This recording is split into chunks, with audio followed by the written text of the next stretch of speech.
Hi friends, I am back here at the Garage Brewery, again next to Greenbrier Mall in Chesapeake at 1011 Eden Way North. And today I am getting ready to go chat with the head brewer and find out what the process is for making beer.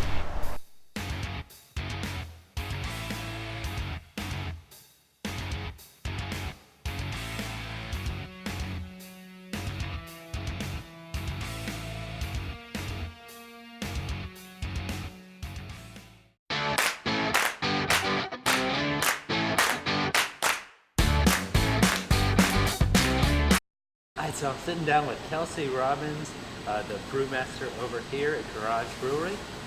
So Kelsey, how did you and Liana first get together and meet? It's kind of funny. My wife at the time was working at a hair salon in Norfolk, and it's like a classic, friend of a friend of a friend situation. Me and a group of friends had entered a homebrew competition, and one of their friends either went to it or somebody got wind that I was brewing beer. And basically, long story short, they ended up asking for samples. I gave them some, and then I got the conversation started. Right. So it's almost like pure chance in a way. Right. Right place, right time kind of situation. So that's basically in a nutshell how we ended up meeting. So you said that you had entered a contest. So you've been brewing beer at home? Yes. And that's how you kind of got started, was just as more of a hobby thing? Well, and you knew you wanted to in a way, make it yeah. professional? When I bought the equipment, I had in the back of my mind, like, this would be a really cool place to be in my life, and I really was interested in making beer and just seeing how the industry was booming and how many people were, grasping onto it, what kind of community it was actually bringing around, and honestly, just how awesome the industry was kind of attracting me to it, aside from the fact that I wanted to learn how to make beer. Right. I did that for about 4 years until I got to this point, and now I'm on basically my 5th year of brewing, and my first full year. Well, this summer will be my first full year on commercial equipment, but first full year of being employed by here. Oh, awesome. So, it's one of those jobs, it seems like it'd be a dream job, but then as I was talking to Liana, she's like, yeah, they're here at 5:30 in the morning. Well, I mean, that part's not too bad. The brewing process can be a little time consuming. And considering the fact we're open 7 days a week and all of our brew days fall on days we're open either in between 2 and 3, I like to get in here early enough because I don't know if you could tell when you first came in here, it's a little warm when I got both the burners on. Right. So honestly, for the sake of the customers, it's kind of why I'm coming in that early and kind of don't want to be here that late, I try to just keep all the variables in mind when I'm working back there about, this is one unit, we don't have a separated space just for production, Right. Okay, awesome. Yeah, so keeping the consumer in mind. Try to. So how do you create a new beer? What is that process? A lot of it comes from, other beers I've tried, just general knowledge of knowing which styles are what and what goes into what. Like I said before, a lot of stuff goes back to research. I may know what a particular style is or what's in it, but if I want to try and maybe create some nuance to it, I might do a little bit more deeper research and say, okay, I see what they're doing in this process, but if I change it this way, I could twist it this way or that way. And beer at the same time is really subjective, so I'm also making beer to my own taste. Right. And also at the same time, again, going back to the consumer, listening to the customer themselves. And the owner and I sit down a lot after work or during work and talk to customers and just ask them straight up, what do you think about this? And I get a whole spectrum of answers, everything from I hate it to I love it, but then again, it all comes down to Is the language always that nice? Well, no, I'm just giving you the two ends of the spectrum there, so it's all in between. But for the most part, I get really positive feedback. Every once in a while, I'll get oh, this isn't quite my style, or I might actually challenge somebody to try a style that they don't like, because you never know.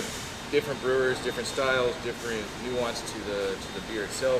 Right. So your taste could change from brewery to brewery even. Right. And that's kind of the beauty of it. So, and it kind of puts it in other breweries' minds, like, oh, hey, maybe if I change this up, I'll be able to get more attention over here, or the same thing over here. If I change this up a little bit or follow this trend, we're gonna, be able to draw a little more attention towards us. Right. But for the most part, I would say it really just comes down to analyzing our sales, analyzing what kind of beers people are drinking. So you're heavily tracking everything, seeing how quickly they sell. Yeah, paying attention to who's buying what, where, when, how. If we see a certain slump in one style, like we maybe might change it or just put it on the back burner for a little bit. But for the most part, it all kind of depends on paying attention to the customer and realizing what our demographic is actually demanding from us. That makes total sense. So is there ever just extra beer? Where, what do you mean? like if you brew like a big amount, I'm not sure which beer I'm That's drinking. the Berwick Bridge, I'm sure. If it's in that glass, it's probably Berwick Bridge. English Ale? What do you got? I asked for some kind of coffee. Oh, she might have given you the hard hat IPA then. Hard hat, I think. Okay. They look pretty similar. Okay. So hypothetically, even though this is delicious, I'm sure it sells well. But let's say it wasn't selling well. Are you still going to end up selling all of it? I mean, does it go bad over time? That's a call mostly made by her. Yeah. We confer on that together. You know, she knows in real time what's happening to sales, and I know what's happening just by being able to look at the cold room and see what's missing and not, going as fast. But even if it's kind of like at a moderate speed, we'll still keep it on and still keep it going. Mm-hmm. You never really want to dump any beer unless it's actually bad. That was that's what I was wondering. If you ever get rid of good beer, right. No, donate I it to the homeless or something. I will never get rid of good beer. Right. Okay. It had to be like an extreme circumstance, like we lost power for a month and everything's warm or something. I don't know. Okay. It would just it would have to be some extreme circumstance for that one. But you are brewing beer every single day? No, twice a week, 3 times at most, depending on demand. Okay. But it's a very typical 2 times a week situation. Okay. Now, where do all the ingredients come from? Oh, we have multiple suppliers. We have one up in New Jersey, I believe. One that's coming out of like Atlanta, and they have a couple other warehouses, and then one I think that has a warehouse in North Carolina. So it's right now we have LD Carlson, Proximity Malt, and BSG's Brewer Supply Group. And they just have like a full laundry list of everything, basically. Right. They're the big supplier. You pick what ingredients you want and what flavor you're going for. Yeah, just depending on what we're brewing for the month or whatever.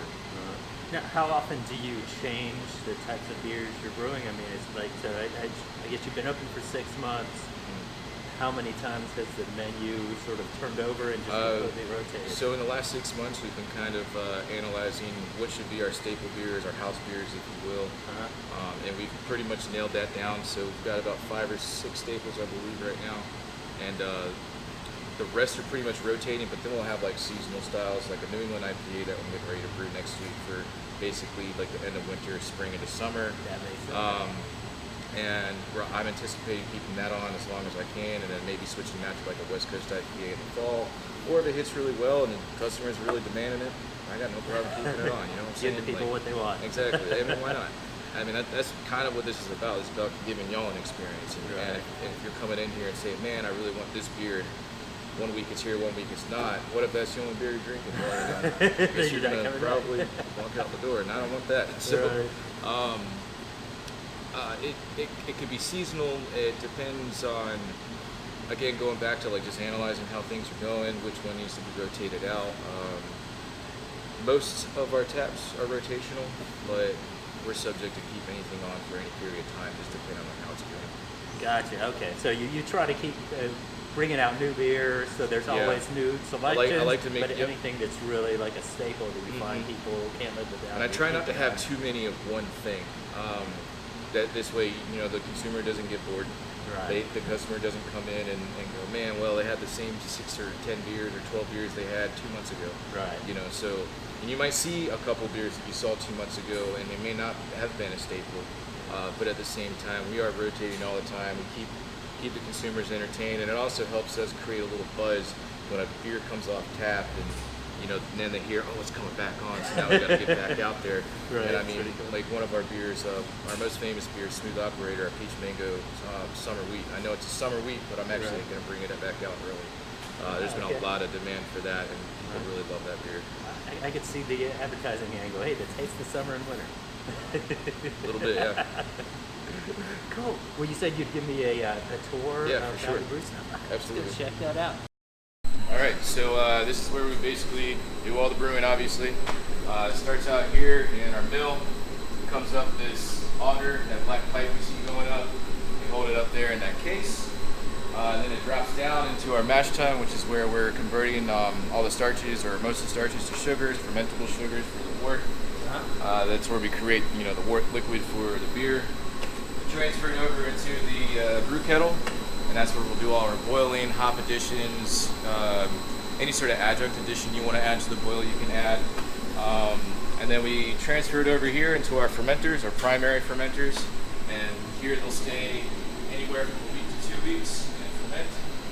And then basically we'll come back around over here to these two guys, and they'll go into one of these tanks, which are your bright tanks or conditioning tanks, if you will. And this is where we'll condition, and also like what's hooked up here, we're carbonating rusted nail right now. So that's basically the process. That's what everything functions as in a nutshell. That's how it is. And so then it comes out of there. And Yep, goes yeah. right into So these yeah, kegs. after it's been pressurized to a certain volume of CO2, it'll go into these kegs, get labeled and marked for ABC approvals or approval by ABC, Right. and then go into the cold room. So in between brewing different type of beers, do you have to clean out the equipment? Yes. or Oh yeah. do you have Absolutely. to I would make- say. Is it just water you run through it? I'd say a good majority of my work is cleaning. This is only like a portion of it. So anytime a beer leaves a tank and goes to a new tank, or anything, every time something gets kegged, or anytime something moves from one place to another, Right. it has to get cleaned out. We have certain acids and other chemicals that we make dilutions with, or solutions with rather, and then we'll have it's not back here, but we have a cart up there that has a motor on it and 2 tanks, and then we hook up hoses to it, and that runs like a loop, like a sanitizing loop. There's like a spray ball up in the top there, and it spins. So you see this pipe coming up. Yeah. There's a spray ball that comes down at the very top, and when you pump water through it, it'll start, spraying and umbrelling out the cleaning solution. And then you do that a couple times with 2 different chemical solutions, do a few rinses, call it a day. Well, you got to sanitize it too, obviously, but that's one of the chemicals. Awesome. Yeah, that's the basic way to do it. Awesome. Well, thank you so much. I really appreciate Yeah, the tour. It was no problem. fascinating. I'm sure people are going to find this really Awesome. Thank you, Kelsey. Yeah, for sure.